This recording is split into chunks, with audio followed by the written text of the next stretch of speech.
Ẹgbẹ́ àgbààgbà tó ń rí sí ìdàgbàsókè àárín gbùngbùn ìpínlẹ̀ Kwara kọ̀ láti faramọ́ kí ipò gómìnà lọ sí apá àríwá Kwara lọ́dún 2027. Ẹgbẹ́ àgbààgbà lẹ́kùn àárín gbùngbùn ìpínlẹ̀ Kwara ti tún fi ọ̀rọ̀ ìdúróṣinṣin rẹ̀ múlẹ̀ lórí wípé láti àríwá ìpínlẹ̀ Kwara ni àwọn tún ti fẹ́ kí ẹni tí yóò jẹ́ gómìnà ìpínlẹ̀ Kwara lọ́dún 2027 ti wá.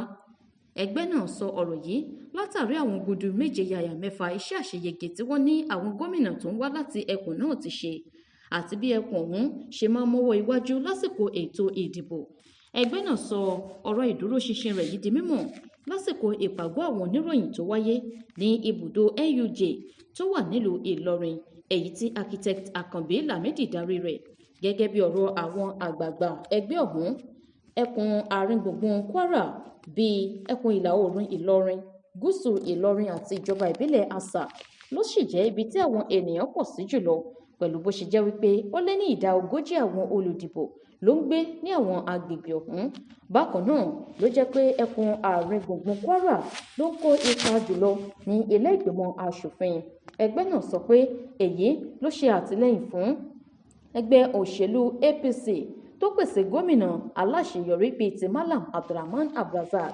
Ẹgbẹ́ ọ̀hún wá kóró ojú lórí ọ̀rọ̀ tí àwọn kan gbé síta ní kòpẹ́kòpẹ́ yìí tó sọ wípé ẹgbẹ́ ọ̀hún ti fi ọwọ́ sí kí gómìnà wá láti àríwá Kwara lọ́dún 2027. Wọ́n sì ṣe àpèjúwe ọ̀rọ̀ náà gẹ́gẹ́ bí irọ́ tó jìnnà sí òdodo. Wọ́n ní irọ́ gbáà tó ń ti ọ̀rọ̀ aṣinilọ́nà ní ọ̀rọ̀ ọ̀hún, èyí tí àwọn tó gbé jáde kò ṣe ìwádìí rẹ̀ tàbí béèrè lọ́wọ́ àwọn ọmọ ẹgbẹ́ tí ọ̀rọ̀ dá sí lójú kí wọ́n tó gbé bóde. Ẹgbẹ́ àgbààgbà láàrin gbùngbùn Kwara náà sọ pé àṣeyọrí tó fojú hàn àti ìkápá láti jáwé olúborí ìdìbò tó fi mọ́ ìjẹ́ ẹni ìfọkàntán nínú ẹgbẹ́ òun ló yẹ láti torí ẹ̀yàn aládarí kan. Torí náà àwọn àṣeyọrí gómìnà Abdulrahman Abdulrazak kò ṣe fi ọwọ́rọ́ dànù nítorí ìfẹ́ inú lásán tàbí ìkórìíra òṣèlú.